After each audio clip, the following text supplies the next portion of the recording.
It's a beautiful summer's day. The breeze is stupendous. I want to dance. Let me show you how. Fabio, shit. Stop you, shit.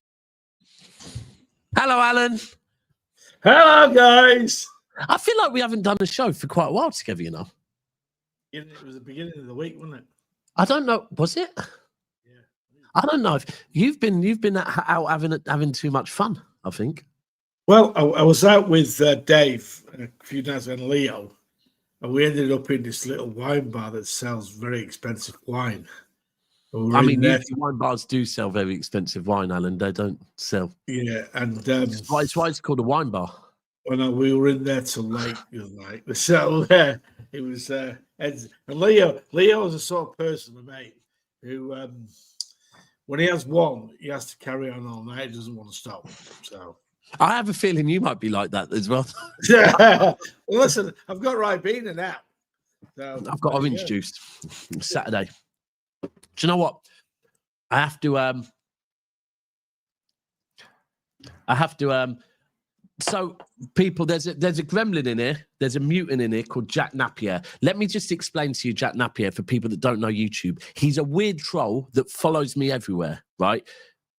He's an Arsenal fan, which is very bizarre because he's an Arsenal fan. Arsenal are playing in 30 minutes, but he's currently on a Man City YouTube channel. But do you know what? Do you want to know? And this is, people say this is mean. However, when you realize Jack Napier in the past has spoke about my dad who's passed away, Jack Napier is a nasty, nasty individual. So what I'm about to say, people say, Daps, there's no need to do this. But there is, because I want to expose him, because the guy isn't someone that's just here to troll me. He follows me round, and to the point where he claims to be a bad boy. He claims to be a road man, yeah? My man sent me naked pictures on Twitter, yeah? So I will expose this absolute fraud, because until this guy stops trolling me and appearing in chats, yeah, I will expose this bad man, yeah, that thinks he's a road man, sends other men naked pictures randomly when I've never responded to one of his messages. In fact, do you know what? Early doors, I did try and respond to him because I thought, actually, do you know what? The guy might not be in a good place, so let me see if he's in a good place. So I've tried being nice to this prick, yeah?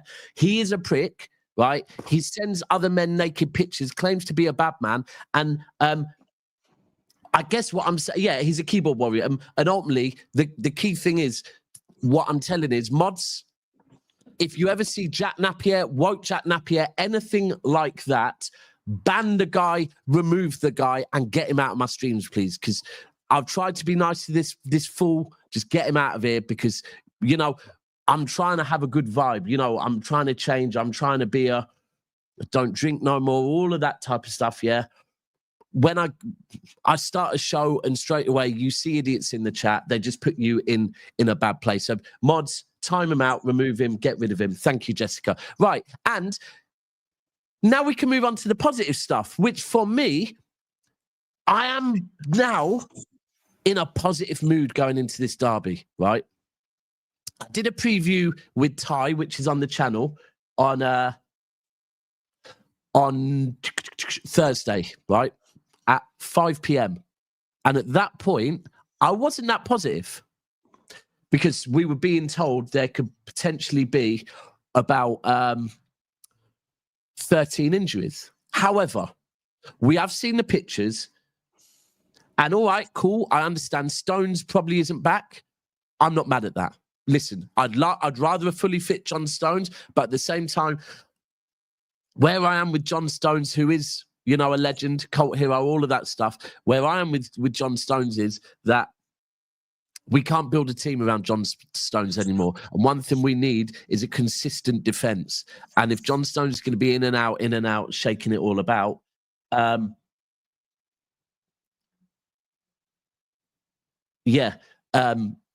I'd rather him not be there. Jamie Cordell, who's I think you've come over. That rant was a bit much. He might not be of age.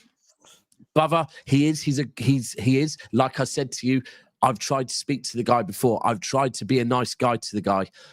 The guy has sent me naked pictures randomly. I did not ask for them. I did not give him any signs. I wanted pictures of a fucking boy's penis, yeah? And he's sending me that. He spoke about my dad before that's passed away. So to say my rants are a bit much, trust me, bro, I'll be real with you. If I ever saw Jack Napier, yeah, I wouldn't be civil to him. It would be the complete opposite. So you might not like it, but that is because this guy has been tormenting me for about 4 years, bro. So Stones is out.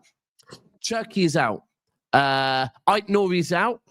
And the final one that is out and Omar Marmoush is out, right? So, yes, we can be negative if you want to be negative and go, fucking hell, we're going to get cooked. Stones and these men are out. However, the positive news is Gvardiol is back in training, right? He's not going to start. But what? Right. So again, that is a presumption because you want to be negative, bro. I was having a conversation. No. Stop. Let me say my piece. Yeah. Hold on. But tell me why he's not going to. Tell me why he's not going to start. Right. I'm going to say something to you now about last year, right? Which I had a grievance about most of last year when we had that bad period. We played players who are half fit or 3/4 fit, and they couldn't last 90 minutes. Okay. So towards the end of games, I agree. I agree. Perfect example was the Derby game last year, right? We were losing games in the last 10 minutes on a regular basis because players can't last 90 minutes. Now, if someone's got an injury or carrying an injury, it's definitely not going to last 90 minutes, right? Definitely. So I don't want players who are half fit or 3/4 fit. Okay. So you didn't really answer my question there, which was what makes you know that he's not fit? Well, you've just told me he's been out for a few weeks with injury. I didn't tell you that. I said I didn't tell you that. I know. I said it's not right. So here's the thing. There seems to be this weird thing at City at the moment where they're not telling us what people's injuries are. They're not right. However, I can tell you that, and remember, because me and you do shows usually 2-3 times a week. Yeah. If you remember, go back to the open training first week of August, right? Gvardiol was there. He was training. He was moving fine. He did not look like he was the same as all the other players, right? And then after about half an hour, and I said this at the time, after half an hour, he then walked off the pitch. He wasn't carried off. There were no concerns. He walked off the pitch and went down the tunnel. And at the time I said, that's weird. And someone said, Daps, he might just have press. Then after that, we have not seen him since then. Now, for me, I personally think that with Gvardiol and the amount of games he played last season, I personally think there might be a chance that that Pep has said to him, look, have a rest. And I think with a few players, there might have been to a few players, have a rest. Don't come back until after the international break, right? Gvardiol, by the way, has been back in training for more than the last couple of days. Gvardiol has been about. Yeah, he's been about. He just hasn't been available. And I don't know if it's a bit of he's been given a rest because of how much game time he played last week. And this is a thing that at the moment, we as a fan base are in this place where we are naturally finding a way to be negative about everything. Like a prime example is we have a load of players come back and we don't want to talk about, yes, we've got these players back. We're actually talking about the players that are still injured. And that's a negative way of looking at it. It is. And if we go into this derby being negative as fans, that could rub off on the players, bro. Like, we have to be positive. We've got Gvardiol back, bro. We've got Haaland. Haaland is there. Haaland's on fire. Donnarumma is there, bro. Rodri is back. And look, the last time Rodri played for us against Brighton is the best I've seen Rodri for a year, right? So all these are positives. If we want to focus on the players that aren't there, I hear it, but we can't do anything about that at this point. We've got to be positive, bro. We have to be. Are you not happy knowing we've got all these players back? Well, yes, they're on the way back. I just don't want to bring them back too soon if they're not 100% fit. Are you there, Daps? Sorry, my daughter was asking for lunch. Sorry. Oh, sorry. Right. I just don't want to bring them back too soon if they're not 100% ready. Yeah, I agree with you, but I don't think we won't. I don't think we will. I think part of the reason we haven't seen them may be that. I just think, and this is the thing, like John, let me be clear. If Gvardiol isn't fit, I don't want him to start, right? No. But Kuznov is available, right? Kuznov is fit. Diaz is fit. Is Foden fit? I think Foden. Sorry, people, please keep timing this out. And Jack, you're saying it's on for life, but remember, we've had these conversations. I've spoke before about meeting up with you, and then you just disappear. Please, bro, respectfully, get on with your life, right? Get on with your life. Don't watch channels I'm on, right? And there's no beef. Like, there's not beef because you're a nerd, right? Respectfully, I'm a 43-year-old man who just wants you to go away, bro. Like, go away and live your life and have a good life. You don't have to be here. Arsenal are kicking off in 20 minutes. Bro, go and get a ticket and go to the Emirates and watch your club. Why are you on a City channel? It's very weird, bro. Very, very weird behaviour. I don't want that energy around me. So, you're on. We have to talk about it. Donnarumma, how you feeling? Well, listen, I've started to get nervous today. It's Saturday night time now. Tomorrow I've got all God, day. Yeah, you are closer to it. Yeah. Saturday night here, then Sunday night, Monday morning is when the game starts. So me and Dave have been chatting about it. So I'm starting to get nervous. I always am. I hate derby days, hate it, and it's like tomorrow I'm going to be on edge all day. I'm going to be really on edge. It's always when you wake up that I find it's worse. But I must admit, I've had the nerves most of the week. I'll be glad when the derby's finished, it's over, right? And we've got the result we need. Am I confident? No, I'm not overconfident at all because of the way we've been playing and the injuries that we've got. So, and because there's no evidence to show us that we're going to be on fire tomorrow. We're just hoping we're going to be on fire. United have done us last couple of years at the Etihad, which they have. Last year. What about the year before? What was the year before? We lost them, didn't we? No, last year 2-1. I can't remember the year before, you know. I just don't want us to get beat tomorrow. I think there's 2 games a season every year that I want City to win, and it's against them bastards. I just cannot handle if we lose. I'll be in a real mood all week next week if that happens. I'm going down to my parents in Hobart, in Tassie on Wednesday, and my dad's got dementia, and even my mum rang this morning to put my dad on. We got United this weekend. He knows that. He doesn't forget when we're playing. He's going, I'm going, yes, I know, Dad. We better win. That's his exact words. Yeah. Bo, do you know what? They are the ones when you're speaking to, because I goes back to when obviously my dad had dementia before he passed away, and obviously so conversation out of them is a lot more broken. You don't get, but it's sometimes when them football conversations with them where they might not say much, but sometimes when what they do say hits more.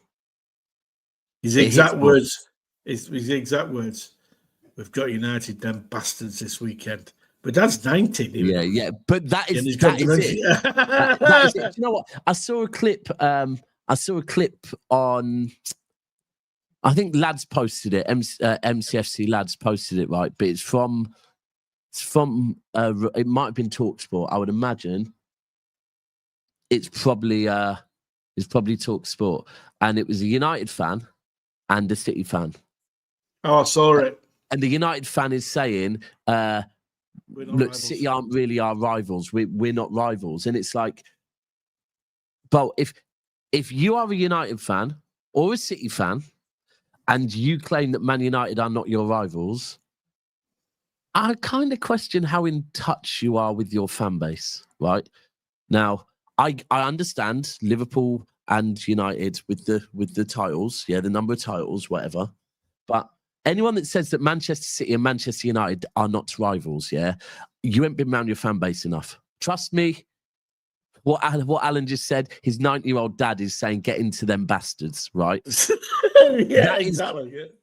That is literally it, right?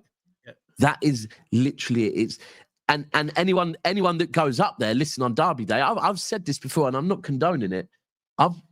Some of my pals up there, people that they are friends with, that they go to the pub with and drink with, on Derby Day, if they see each other, they have a fight. Yeah. And I'm not condoning that, but I don't speak to my red friends on Derby Day. No way. That's just what it is. Me and Cass don't watch the game in the same room. Right? We do not watch the game in the same room. Like it's one of those things where and admittedly, Cass is from London. I'm born in London, raised in Manchester, live back down here now. But we still know that the rivalry between Manchester City and Manchester United, it's a rivalry. And if you live up there, it's a different level rivalry. It's a nasty rivalry. Look, the reason why this week, I really think Steve, there we go, Steve, I'm not going to put that comment up, but Steve, we did a show on Thursday, right? And Steve, who we all know is our, he's our leader. He's our voice of reasoning. He is our leader. He's our captain, whatever you want to call him, right? Now, Steve was nervous. Of course, I've seen Steve nervous. I've seen Steve nervous before the Champions League final, right?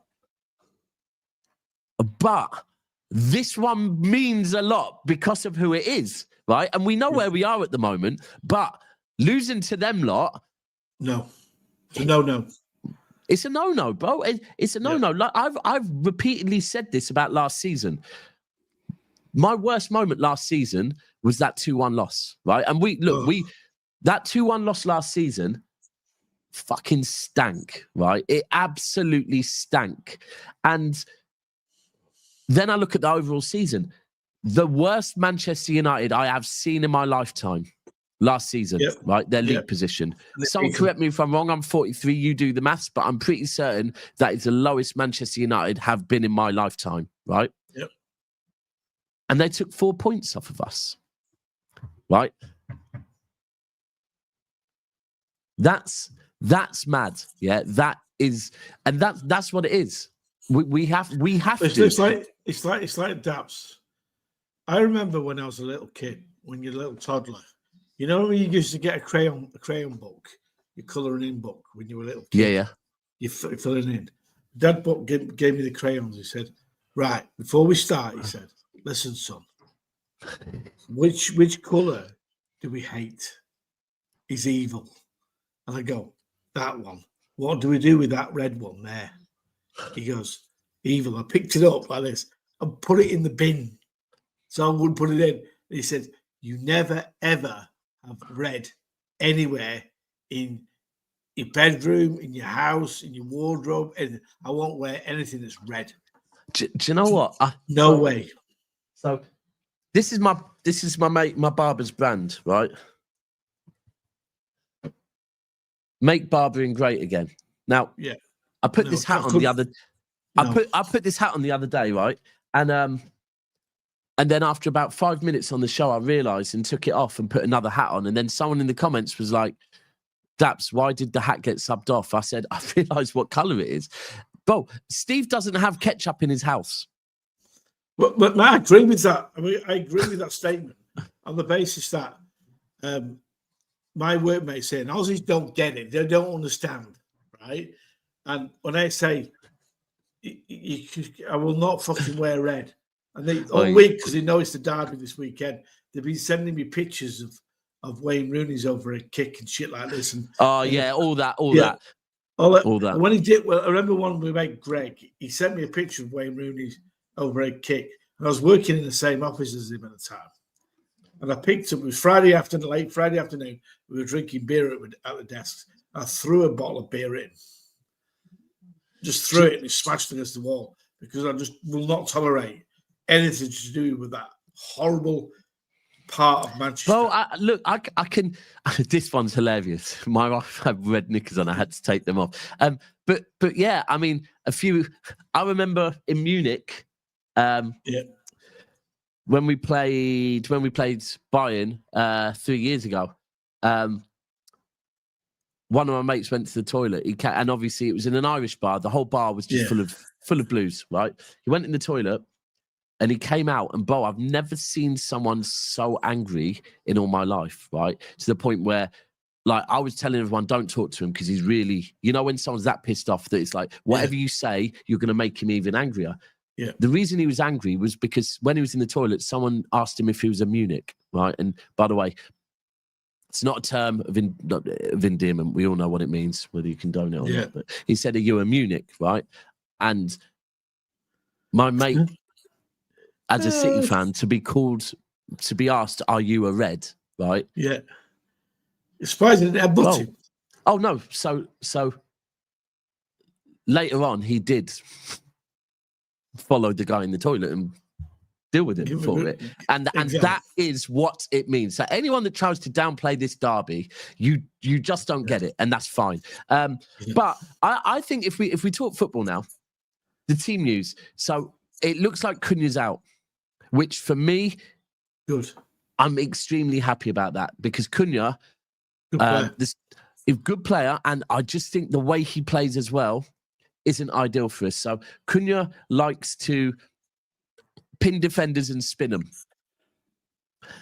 If you pin Ruben Diaz, you might be able to spin him, right? Now, if you try and pin Kuzanov's probably going to get a yellow card because he's going to go through the back of you, right? Yeah. So for me, Cunha, I'm not here for that as well. Like, so him being out, that's good for me. I think Donnarumma, the one thing that Donnarumma, well, not the one thing, but, Pep's come out and spoke on Donnarumma and said, he's my signing. Of course, he isn't Edison. I'm well aware that the goalkeeper we've signed is not the greatest ball-playing goalkeeper I have ever seen because that is Edison, right? And we know we've got someone. But, I mean, his wording was a bit mad. I think maybe not all in one term, but he basically said what you get with Donnarumma is big balls and he's huge, which is mental, Pep, right? Yeah. That's the most clippable thing. But I actually sometimes think Pep does these things on purpose. But I do think Pep has signed Donnarumma potentially because Pep is aware of this high line. He is aware of how in transitions. And who is, for you, Alan, who is the greatest keeper off his line that you've seen in your lifetime? Off his line? Coming off his line and making himself big. Edison. Really? I'd say it's Schmeichel. I'm not going to lie to you. It's Schmeichel. Schmeichel, right. The best. I don't mean City Schmeichel either. No. The best goalkeeper I've seen in the Premier League ever is Schmeichel. Yeah, but the one thing Schmeichel was so good at doing was coming off his line and staying big, right? Staying big. He was a big guy, though, wasn't he? But also then being able to get down very quickly. So Schmeichel would come out, stay on his feet for as long as possible, make himself a huge target, but would then also be able to get down and very reactionary. And I think that's the thing with Donnarumma as well. Donnarumma, even for Italy the other day in the first game, he makes himself massive when he comes off that line. Do you know who else I rated as one of the best keepers I've ever seen in the Premier League? Go on. Neville Southall. Yeah, very good kill. I was very young, but Neville Southall was good. He was very, very good. Yeah. Neville Southall was very, very good as well. I think keepers back then were proper keepers. There were more. Yeah. But I do think with Donnarumma, that's going to be a help. Now, of course, we're going into this. We might have a new goalkeeper. They might have a new goalkeeper. I would much rather have Donnarumma than the keeper they've got, right? Well, I don't know. I'll be honest with you, I don't know too much about that keeper. He's young. I tell you what, I would have got that guy from Aston Villa, which I couldn't believe they didn't sign him. I couldn't believe it. Where did he go in the end? People, Nowhere. where did he? No, he signed a new contract, didn't he? In the end, I can't believe it, mate, because I rate him, Martinez. I think he's a brilliant keeper. I think I'm pretty certain he might have. Did he? He's still there. Did he sign a new contract? I don't think he did, you know. Yeah, I thought they would have got him, but the keeper they've got, I've seen clips where he looks absolutely shocking, and I've seen clips where he looks amazing. But the thing is, you can do that to any. Yeah, player. exactly. That's what I was going to say. Your YouTube can make a video. It's like Sterling. You can have a video of Sterling's misses, and then the next thing you can see Sterling playing well. So you can't really say these things. Yeah. You can show whatever you want, really. What I would say is for me, if I was to say I mean, firstly, Donnarumma is a better goalkeeper than the goalkeeper they have. But secondly, going into a derby, I would much rather have someone that has captained their country, someone that has been there in the Champions League final, someone of Donnarumma's stature, right? That for him to come in his first game, be a derby, I would be confident that he would deal with that better than a younger keeper. Is he going to start? Is he going to start? Or are they going to play Trafford? Now, I think Donnarumma, I can't lie, bro. I think he's going to be Donnarumma. I do hear the argument for Trafford that, you know what, because I'm going to be fair. If we talk about the players we've signed this summer, yes, Trafford had a bad game against Tottenham. However, the other two games, Trafford was good. So if we're talking about our signings, I mean, you could potentially say that actually Trafford's been the better of the signings so far. However, I kind of am on the Steve bandwagon. It's Donnarumma, bro, and this is a derby. Pep spoke about, the dominance at corners and set pieces, and I just think I'm playing him. Now, for me, I think the other thing with United's keeper is that we know Man United's fan base aren't too keen on Onana, and they've made it pretty clear they're not too keen on Onana, right? So then, but they made it clear. Now, if Onana's replacement comes in the derby, first game, and makes a mistake, them lot are going to be all over him like a rash, right? Oh, no, they're literally going to be saying, for fuck's sake, we've literally just gone and signed another calamity of a keeper. So for me, I hope they do start this young keeper, because I think, but then we have to look at what we do. And this is a key. Look, I've been very critical of our defense. Obviously, the high line. I always go on about the high line. And I know sometimes it pisses people off because I think, Daps, you're putting so much emphasis on the high line and the lack of pace. But why don't we talk about the ball retention further forward and losing the ball, and the fact that we're not winning a ball back within 5 seconds like we used to? And that is so, so true. So although the defence, I think at this point, seeing Kuznetsov available, hopefully Gvardiol will be available. Okay, let's move on to the midfield. Well, firstly, we've got Rodri back, right? Yep. Our ball retention will instantly get better if Rodri's on the pitch. So will we be losing the ball less? I think so, right? But then, who's fit for midfield? I'm hoping it's Bernardo, Rodri, and Reinders. It plays in midfield. Yeah, I mean, I'm the same as you, but I'm saying Bernardo or Gonzalez, either of the two. I don't mind either of those two. I think it will probably be Bernardo because of the fact that Bernardo is our club captain, and yeah, I'll be honest with you, I have to keep the same energy.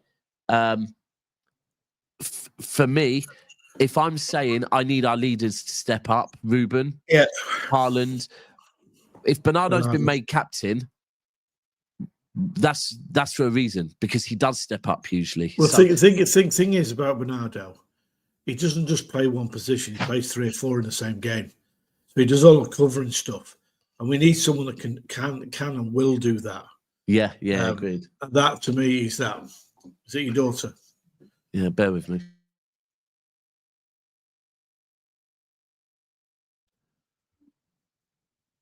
Do you know what daughters are like? In fact, You should come on and talk. No problem. Talk about football. Yeah, Kiana. No, in fact, not with certain people in the chat. I'm definitely not bringing my daughter on the show today. Nothing. It's okay. It's okay. No, it's not the time, bro. But I think we do need our leaders. So I would go with Bernardo. I think the key for me, right, is that if Bernardo or Gonzalez are one of those two has to be on the pitch. And their job has to be Rodri's legs and be that deeper player with Rodri. I think we miss a very big trick if Pep goes with we're going to play Reinders deeper in a pivot with Rodri. No. That's like right now we need goals, right? We need goals from not just Haaland.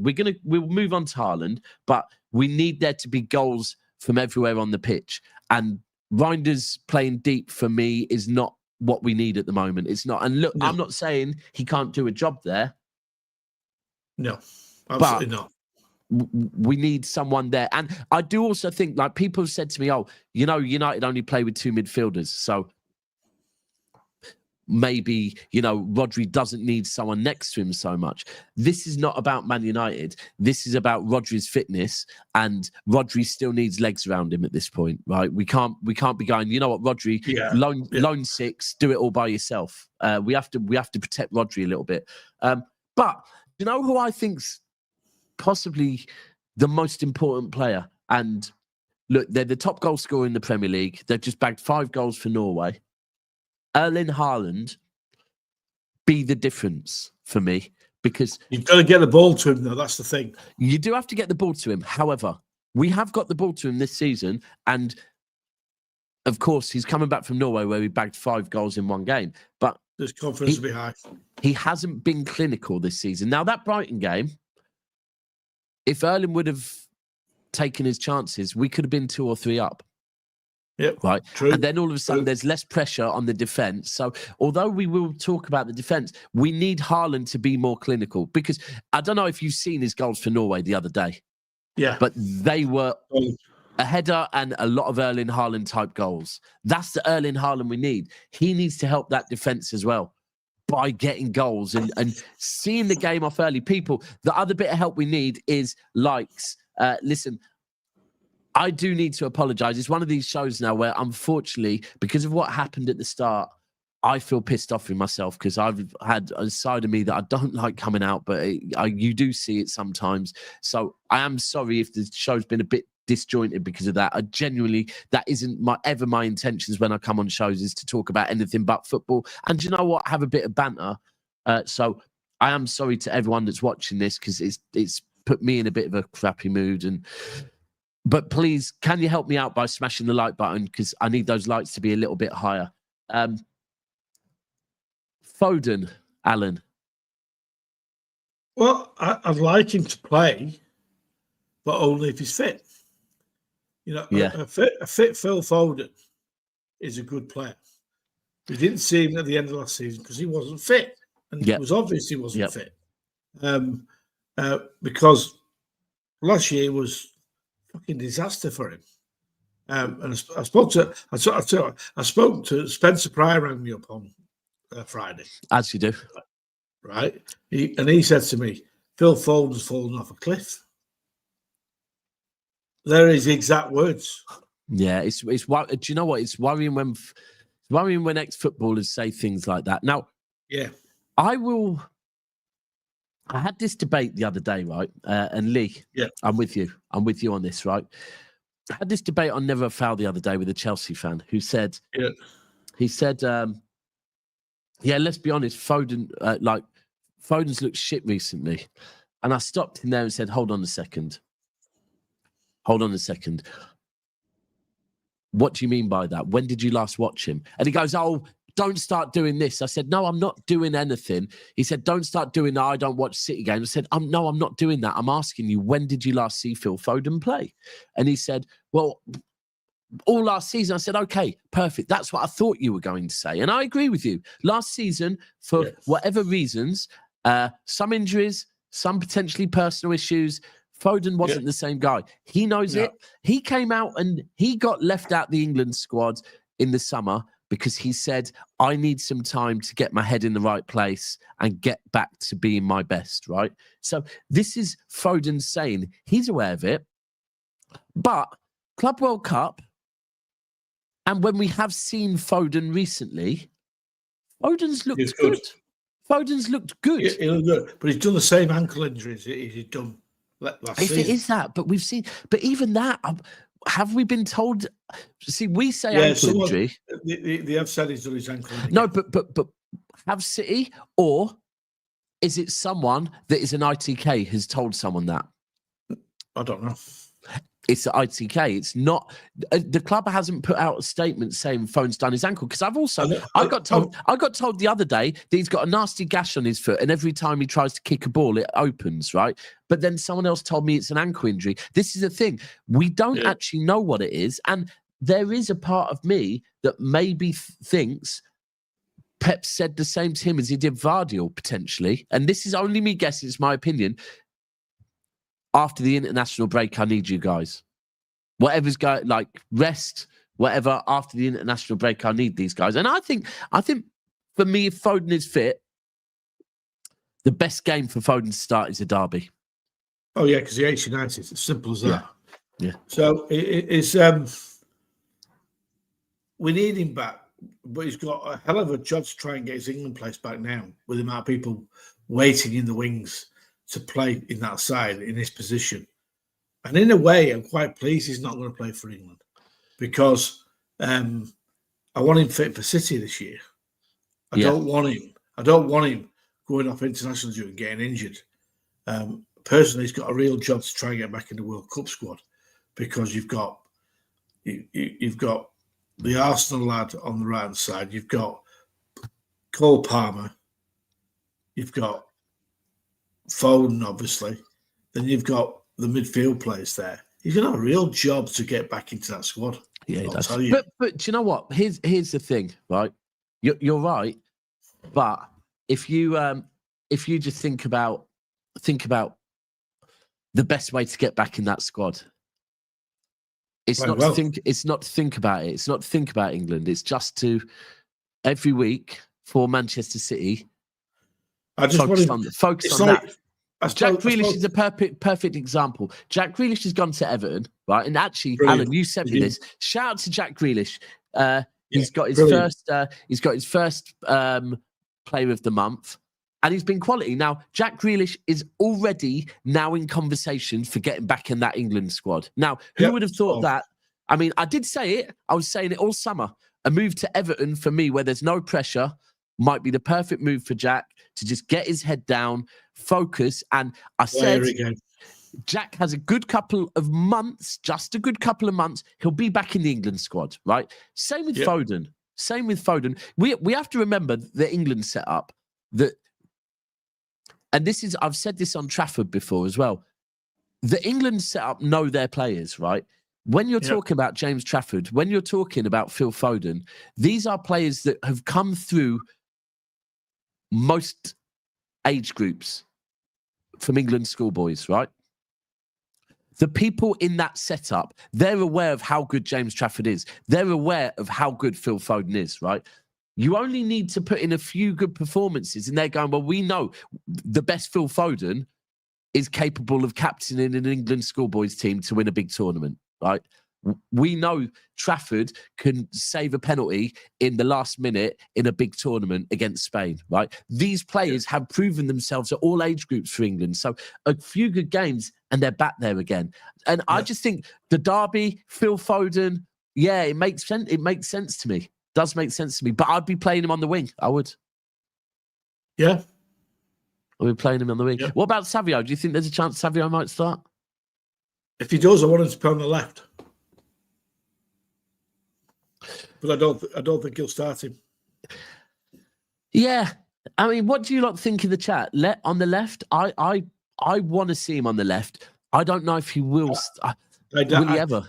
I do, but I think he'll play Doku there. And I'm not a Doku fan, I'll be honest with you, I'm not. I think he classes to receive. Do you know what? You said something a minute ago. In fact, I'm going to go and put a pizza on for my daughter. You tell everyone about how important it is to like the video, Alan, please. Right, guys. There's a thumb, which is the like. The thumb up like that is the like button. Now, when you press that, it doesn't cost you any money, so don't worry. Press that button on the thumbs up, and it helps the channel grow and be sent out to other blues around the world, not just in England, but around the world. And I'm one of them now. I'm an ex-Manc who now lives overseas. So it's important that we're going to grow Daps's channel. And I just think it's important you press it, and the more we get, the better for everyone. So if you can press it, it's very, very important. Daps is just going to put pizza. Thank you, Alan. Thank you, Alan. No worries. Appreciate it. So, right. So what I've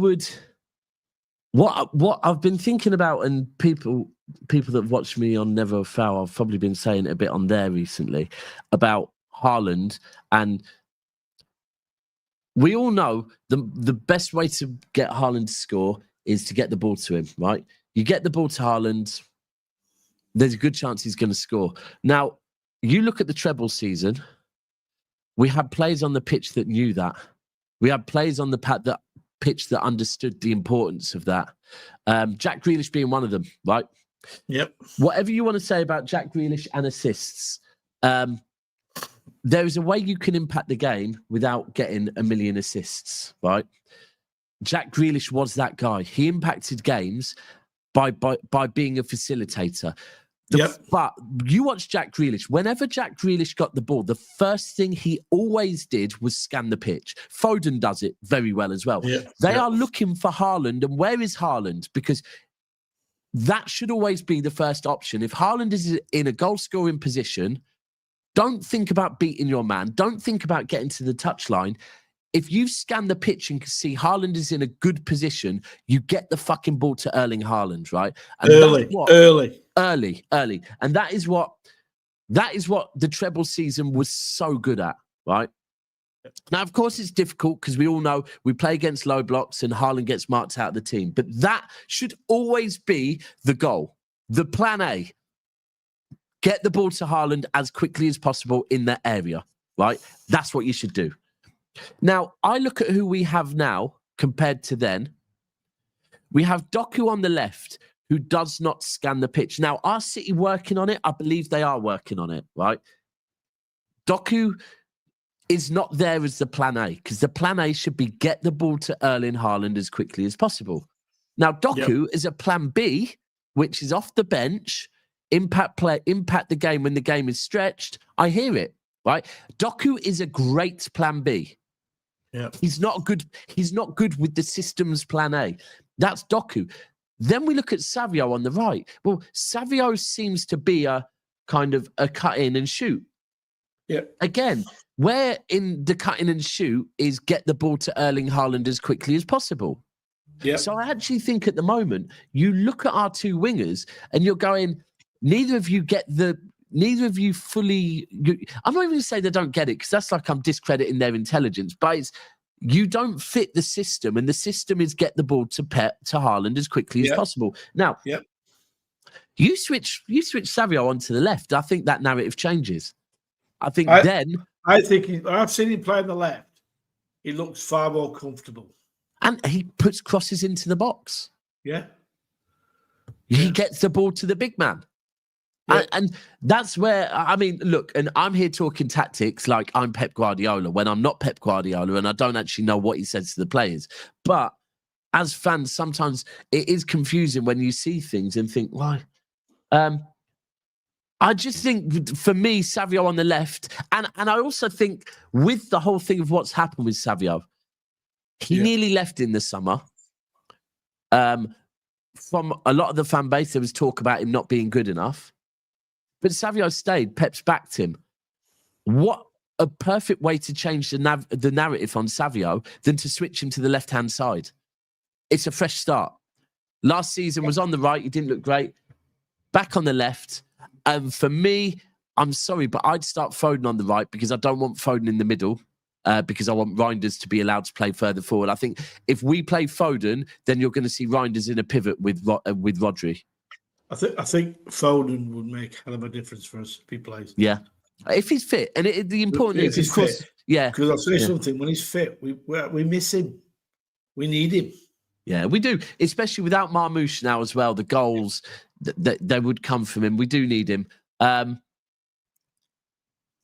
So and I guess sorry, who are you playing at left fullback? I was telepathic there. I was about to move.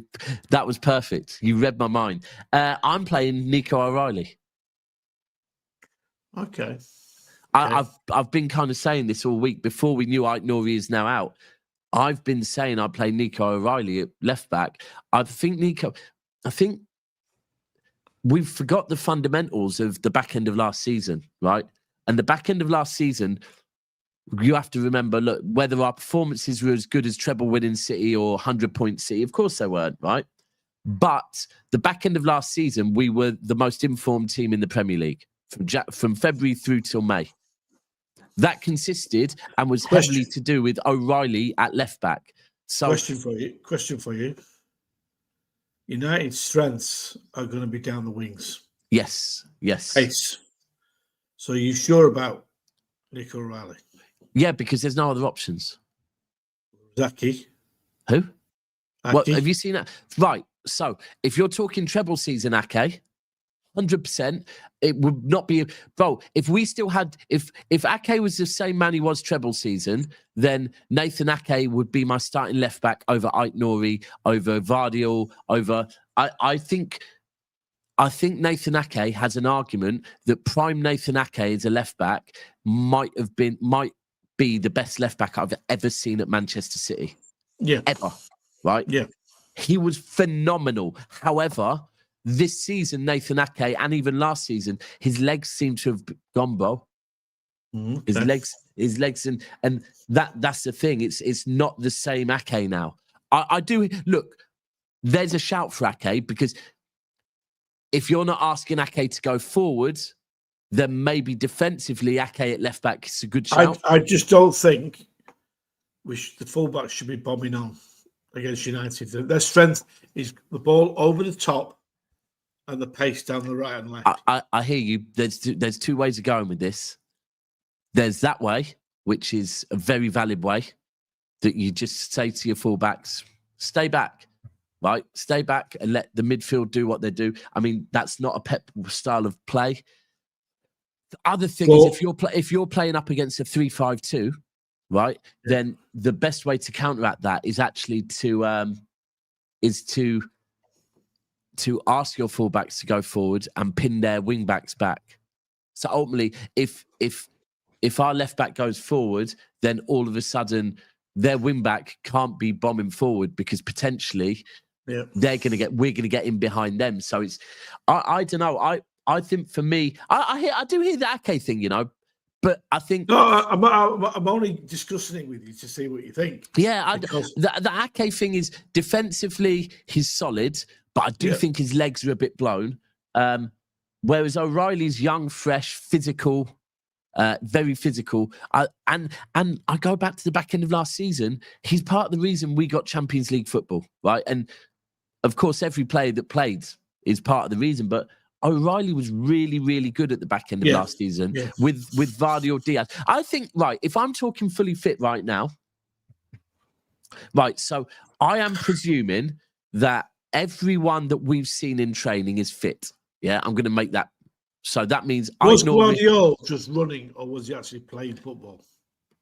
I don't know, bro. I haven't seen the video, right? So that's what I'm saying here is, right, we know that Aït-Nouri is out. And we know that I'm pretty certain, correct me if I'm wrong, I'm pretty certain John Stones is out. The only one thing you could say with John Stones is John Stones might not be in training, but is John Stones at a point now that Pep says, do you know what, don't come into training or don't come out and train, work on your fitness in the gym, but if on the day you are deemed fit to play, then you're that experienced that you start. Bit like Ledley King, like, you're John Stones. You can come on, but I'm going to presume Paul McGrath was like that. Played twice. Yeah, Trained twice a week. I'm pretty certain. I think it was after the 100-point season. It might have been. Kyle Walker and Sterling, I think, came back and trained after the summer.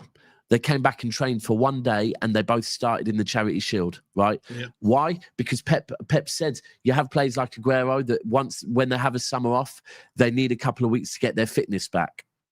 With players like Raheem Sterling and Kyle Walker, firstly, I know that while they are on holiday, they're running every morning, but also their bodies are just different, and they just can. Everyone's body's different. For me, if Stones, let's say Stones and Aït-Nouri injured, I would go O'Reilly, Gvardiol, Diaz, Kuzanov. Yeah. That's what I would do. I don't think Pep will.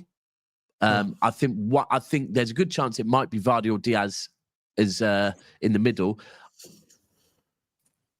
but I don't know about O'Reilly and Kuzanov yet. I'm hoping to God that Kuzanov starts, but we don't know yet. And then in midfield, I'm the same as you. Up top, I'm going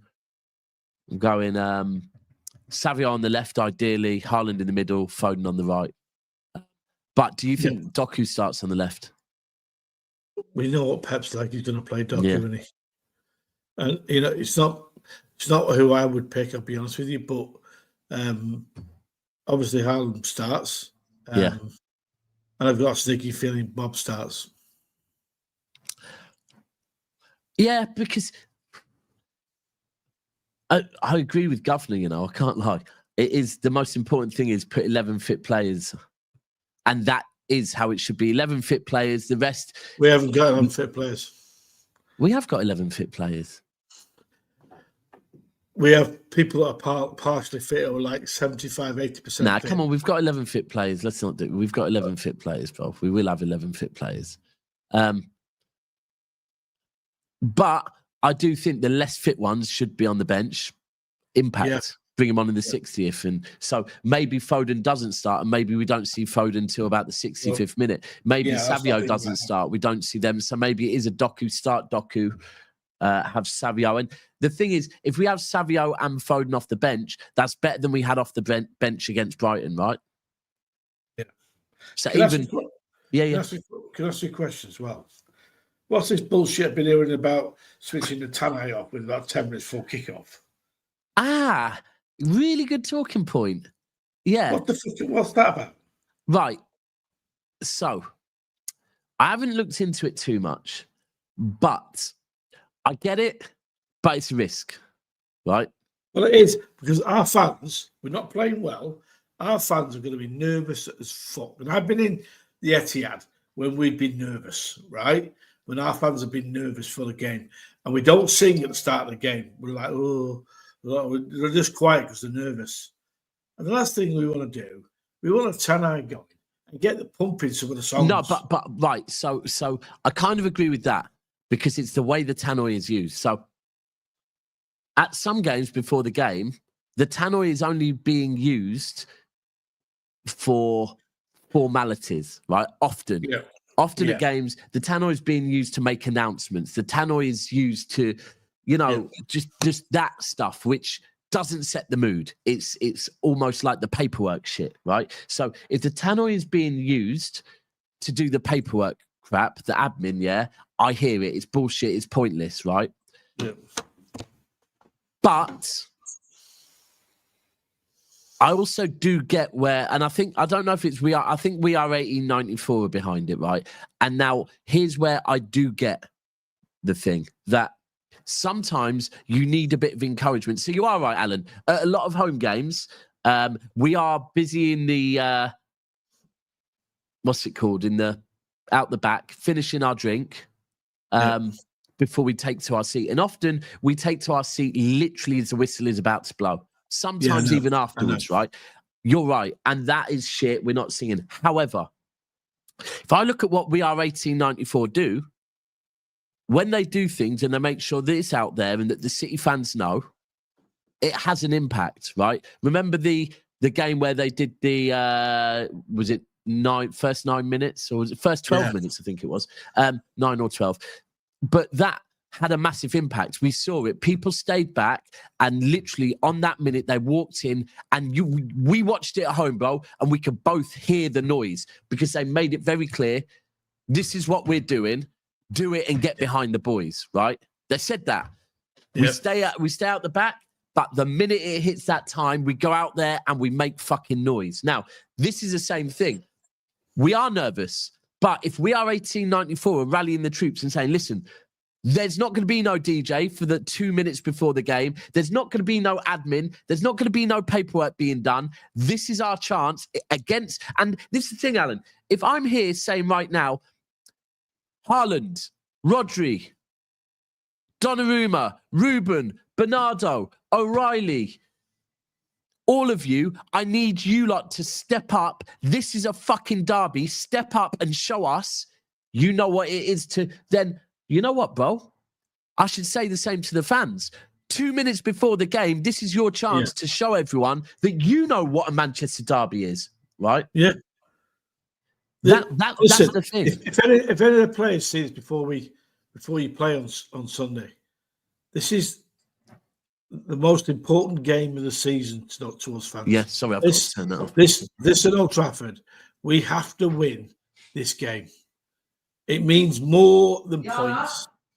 The players, you've got to put extra effort in, and you've got to pulverise these wankers, because I hate United.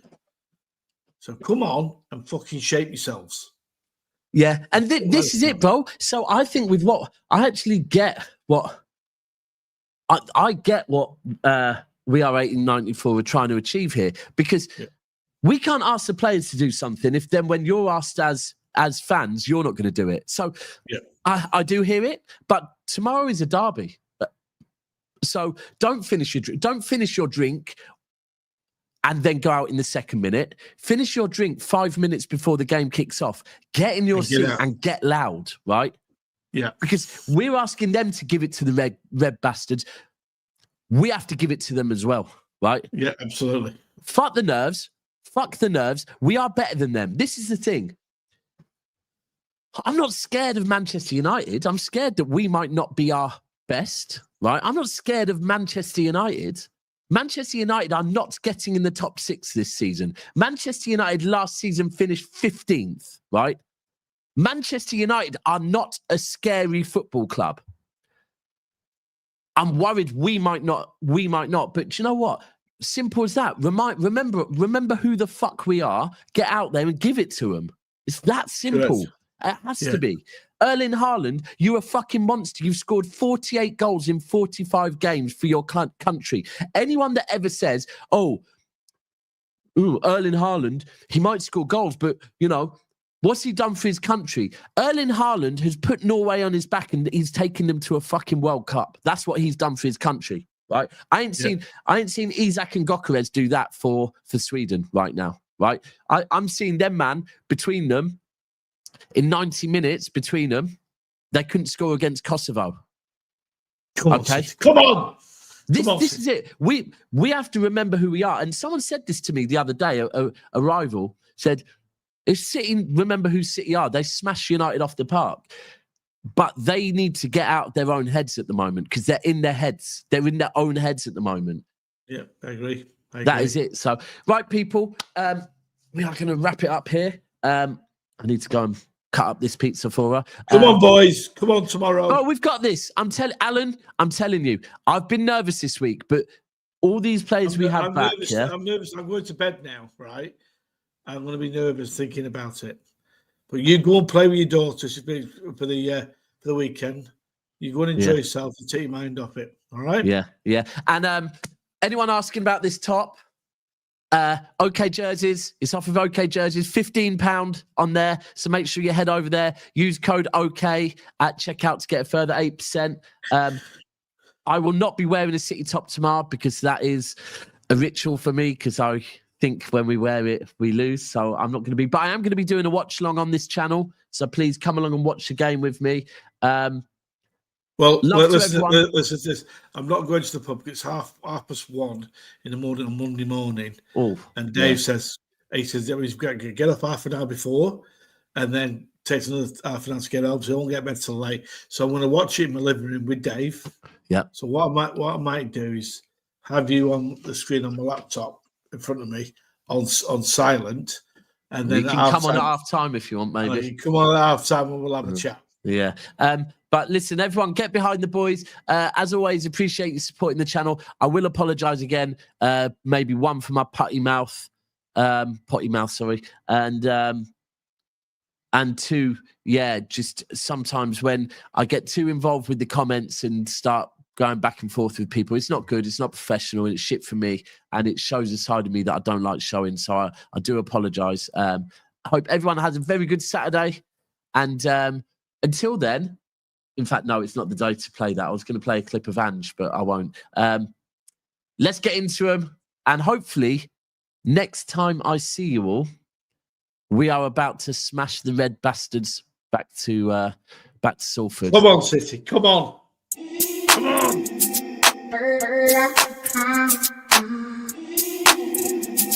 on.